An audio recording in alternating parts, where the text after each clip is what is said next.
sick with some helmet branding on it. That good? Yeah, dude, that was great.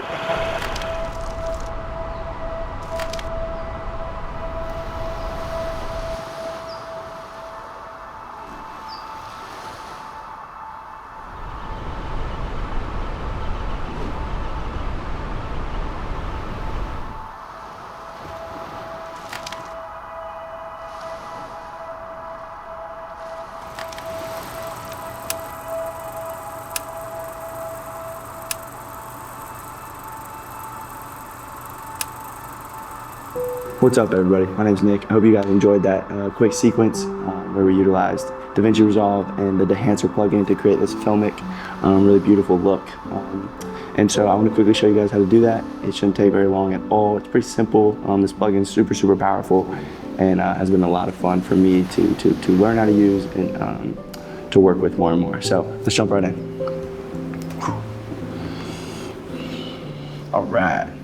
So this is kind of the final product that we're gonna be trying to come up with, and this is kind of the log footage straight out of camera. The beautiful thing about this program and this workflow that I'm showing you is that it can kind of apply to any camera system that you have.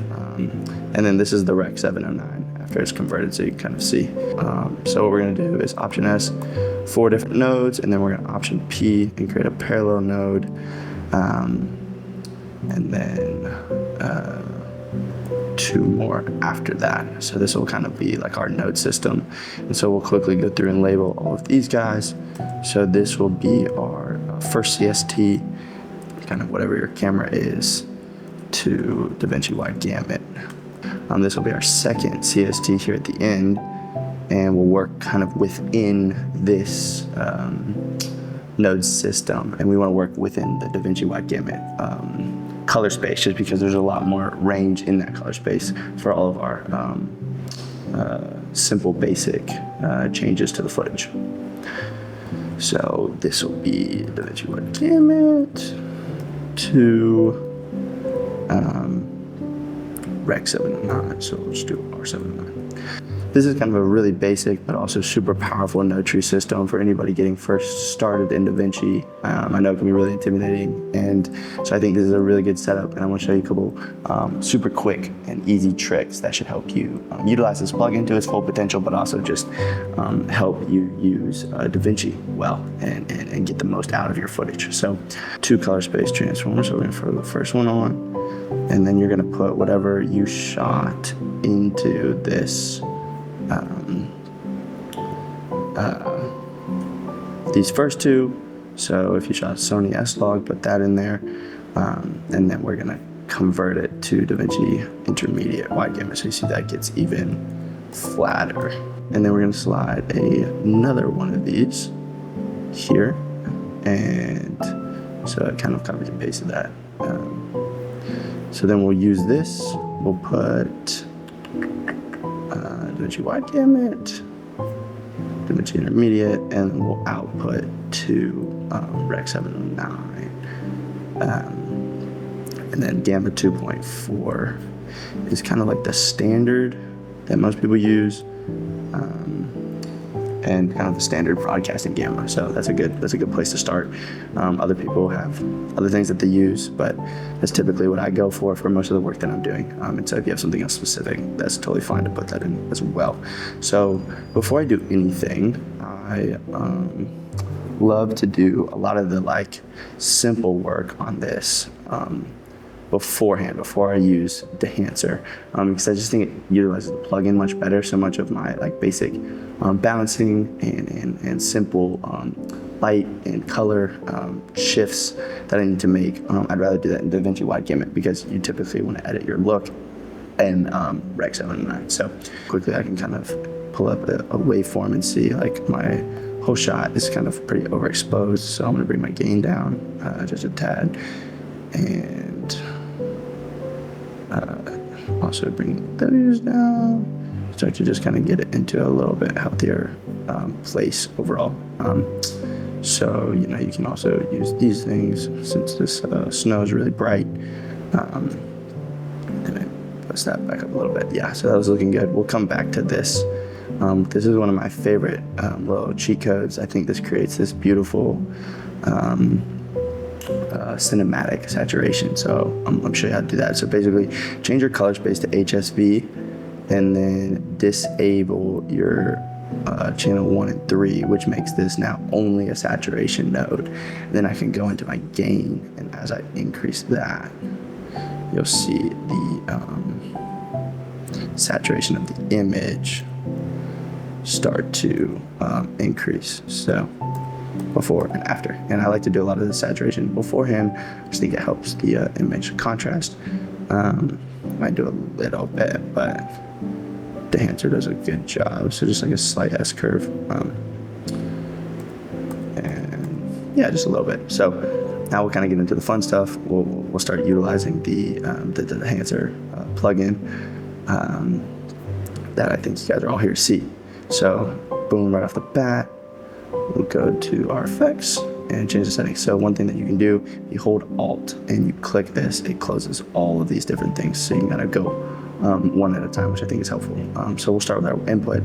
So it's already set to Rec 709, which is where we're coming from out of that DaVinci wide gamut. That's why we do this after the CST, the second CST module. So yeah, we'll start here. We'll go to our film sections. So this is already to 250, which is more of a tungsten light. So we want to set to vision. There's a bunch of these different film stocks in here, and I like a lot of them. Once you kind of start getting into your basic grades, you can use a bunch of different ones. The like real famous ones are these Vision 3. A lot of movies have been shot on these, and these are kind of the more like cinematic film looks that a lot of people use. So this 50 daylight is really good, and we'll probably use that. You can also, use all these different Kodak film stocks, and a lot of y'all probably shoot film portraits on here. That actually looks really good on here, and gold and other things. So yeah, we'll stick with Vision 50 for right now. And start to kind of get into this edit really quickly. I don't think you need to do a ton in enhancer. I think what we just did is a lot of its power, but there's some really cool things in here that can really enhance our image. So the next stop I would take before we kind of start editing things is go to our film print. And so the 2383 film print is very famous. You've seen it on lots of movies, and it's a really fun one to start with. And they have some other ones, like that one looks really good. That would be for something else.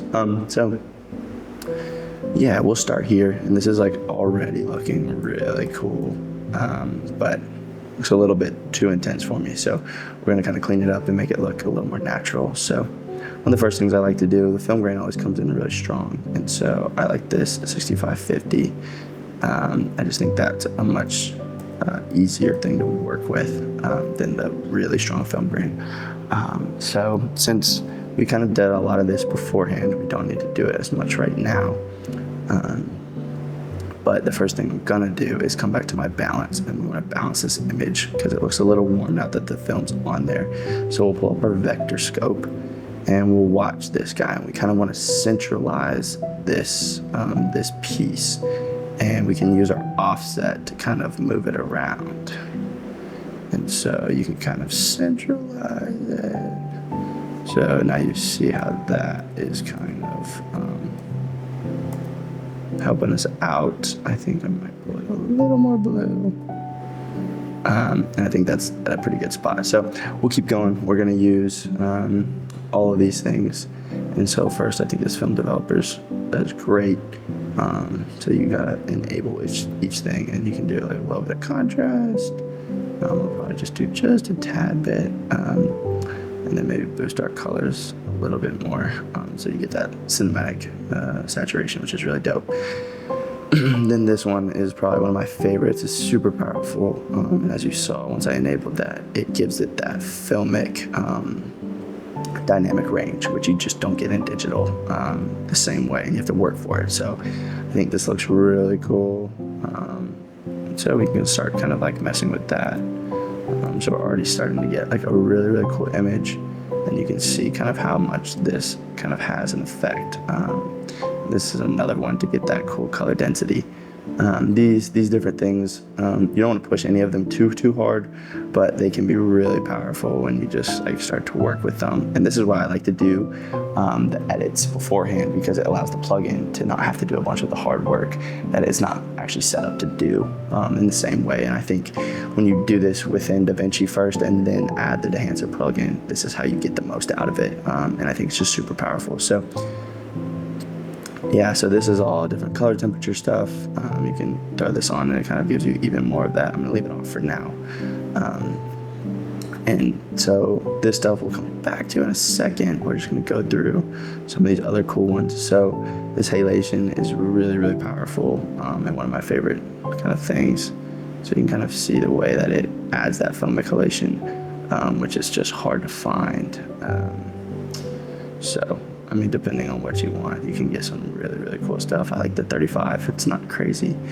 And I don't like crazy looks, but you're already starting to see just how much this is affecting like our image and giving such a cool look to what we have. You can also add bloom.